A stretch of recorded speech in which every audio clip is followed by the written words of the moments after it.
Bonjour chers auditeurs, aujourd'hui nous vous invitons à la lecture, à la méditation du psaume 89. Ce psaume très long peut rebuter certains lecteurs trop pressés. À l'heure des SMS, des clips vidéo, il faut que tous les messages soient rapides. D'ailleurs, nous avons voulu faire des podcasts pas trop longs, justement à cause de cette mentalité moderne. Tout doit être dit rapidement. Or, dans la vie, tout ne peut pas être dit rapidement.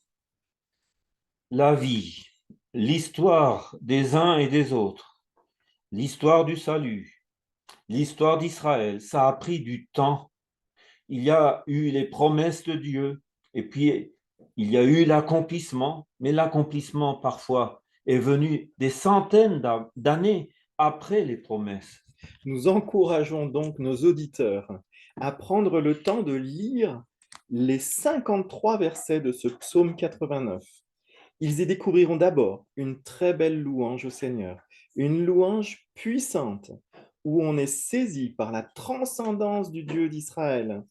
Transcendance, ça veut dire qu'il est supérieur à tout ce que nous pouvons imaginer, qu'il maîtrise parfaitement la création et l'histoire qui s'y déroule, notre histoire, l'histoire des nations autour d'Israël.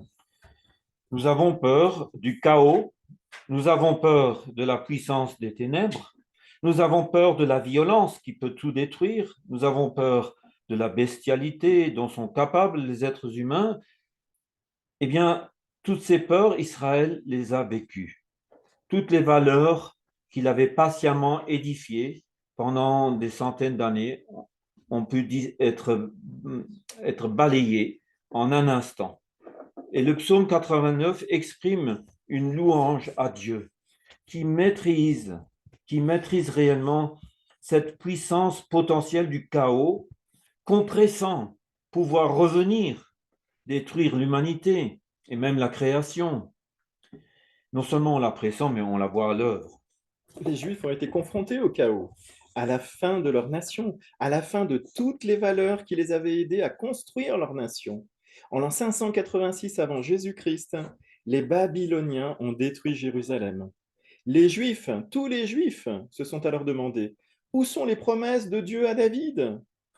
David, le deuxième roi d'Israël, avait reçu une promesse de Dieu inconditionnelle et éternelle.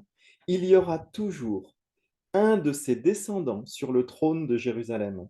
Et Dieu ne peut pas mentir. C'est impossible. Il est la vérité. Il n'y a que Dieu qui soit vrai absolument.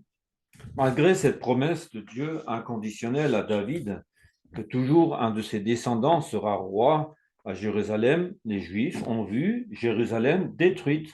Et le dernier descendant de David, Sédécias, a eu les yeux crevés par les Babyloniens, après qu'ils aient égorgé tous ses descendants devant ses yeux. Alors, où est la promesse de Dieu?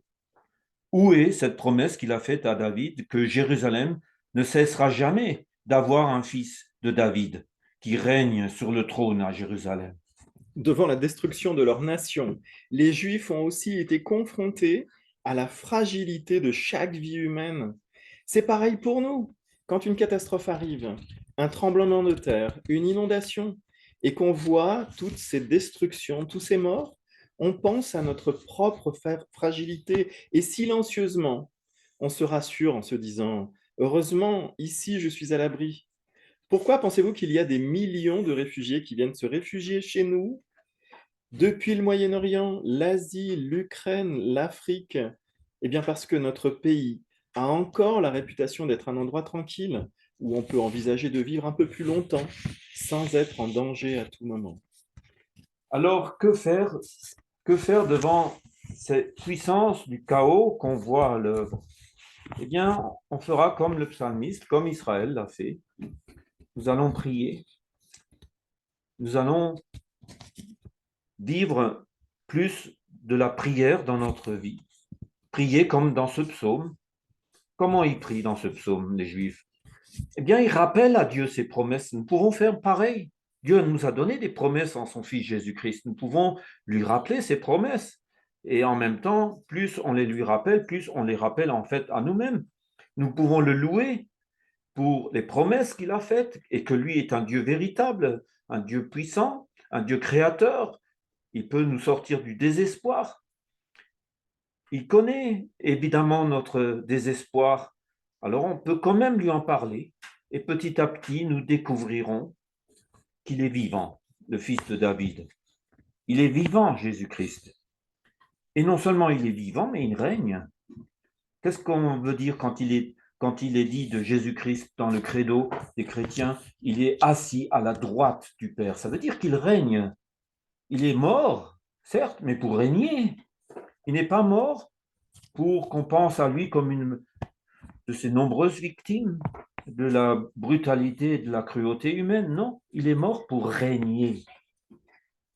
Et il est présent au milieu de nous par son Saint-Esprit. Car un des résultats de ce règne, qu'il est maintenant à la droite du Père, c'est qu'il a envoyé le Saint-Esprit. Le Saint-Esprit, c'est cette troisième personne qui fait partie de Dieu, qui est aussi la puissance de la résurrection, car les textes bibliques nous disent que c'est par le Saint-Esprit que Jésus lui-même est ressuscité des morts, que son corps est monté jusqu'au ciel pour que nous ayons une assurance qui ne puisse pas être détruite par les forces du chaos au milieu desquelles nous nous débattons.